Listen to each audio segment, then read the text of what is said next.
Sallallahu wasallam ala nabi sayyidina Muhammadin wa alihi wa sahbihi ajma'ina. Sallallahu wasallam ala nabi sayyidina Muhammadin wa alihi wa sahbihi ajma'ina. Ibu yang dirahmati Allah, ada beberapa tahapan atau beberapa tingkatan dalam sabar. Ibu sudah sabar, Bu? Selama ini kalau ibu ditanya, ibu sabar nggak?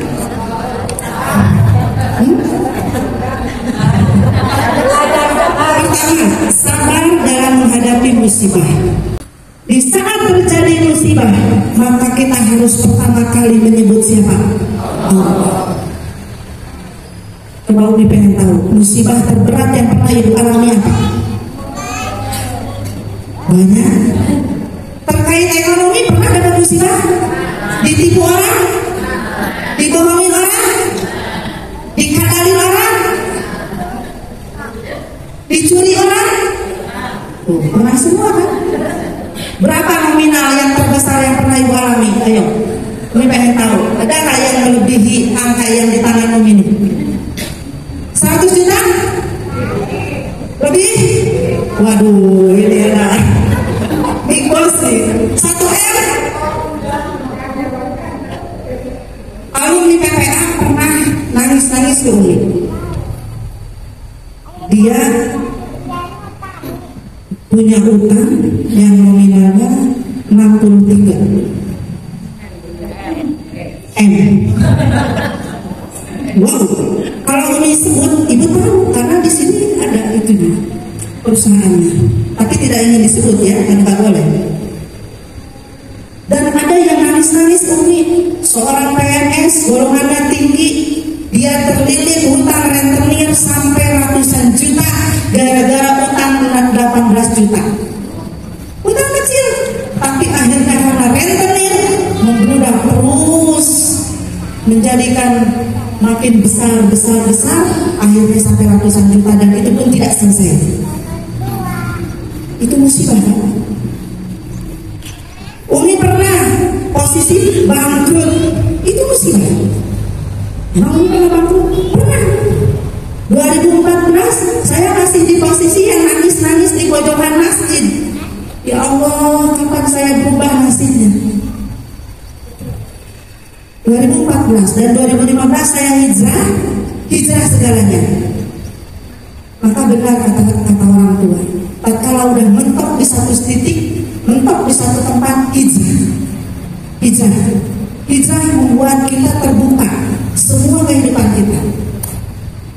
Yang tadinya buta terbuka, yang tadinya stres longgar, yang tadinya sumpah alhamdulillah jadi lebih terbuka. Saya bangkrut, Bu. Ini mantan Bang.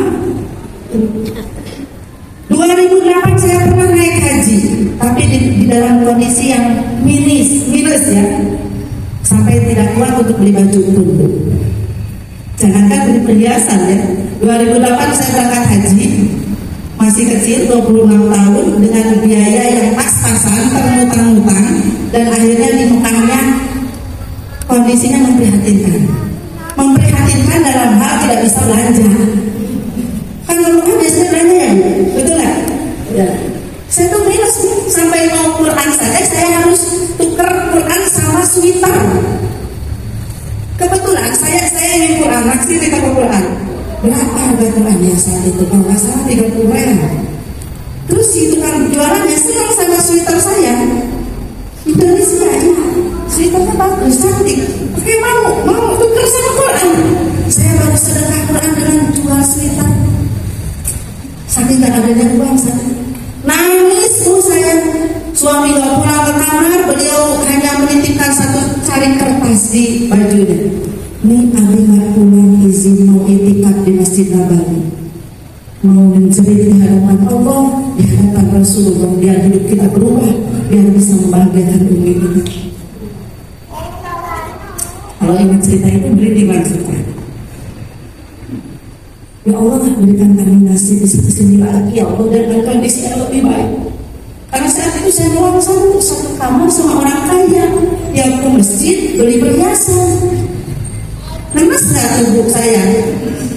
Kita mikir dulu, ya Bu, dia nenek, dia bilang saya tuh ya nanti mutiara, berlian, tersayat-sayat hatiku. Jerit sama Allah, ya Allah berikan saya kesempatan begini lagi ya. Dan alhamdulillah sepulang haji akhirnya saya bangkrut. Yang lain pulang haji punya suatu mobil, yang lain pulang haji nambah mobil, nambah perusahaan. Saya malah bingung satu. Apakah itu musibah? Kalau kita manusia menganggap itu musibah, maas, makanya jangan lu hajian, lu mapan, lu misal, maksain sih. Wah, udah gini-gini aja saya sama keluarga. Emang semua habis buat naik haji, bang hatiku pengen naik haji. Habis, baru nyicil mobil, terima BPKB dijual lagi itu hari itu. Karena belum lunas juga itu apa? Biaya haji saya bersama suami. Uang cuma 4 juta pengen naik haji, gimana coba? Gimana tak pontang-panting segala dijual, segala dihabisin. Tapi itu logika di mata manusia. Sejatinya di mata Allah itu bukan musibah, bukan kebangkrutan. Kenapa? Allah sedang menggembleng saya, memutar, mengaduk, mengobok-obok, mencuci saya kayak di mesin cuci. Hidup saya dicuci dulu begini, coba bayangkan, layar, udah gini, diperas, dibasuh, kirain udah bersih, masih dimasukin lagi ke mesin cuci, lanjut lagi, weng di mesin cuci kan, betul kan? Udah diputar bersih, belum kering katanya, dikeringin lagi, diputar lagi terus. Begitulah hidup kita. Kalau Allah ingin kita menjadikan kita menjadi manusia yang lebih baik, Allah akan terus bersihkan sampai tak bersisa kecuali hanya sebagai hamba yang dicintai oleh Allah Subhanahu wa Ta'ala. Kalau sampai saat ini kenapa hidup saya masih seperti ini?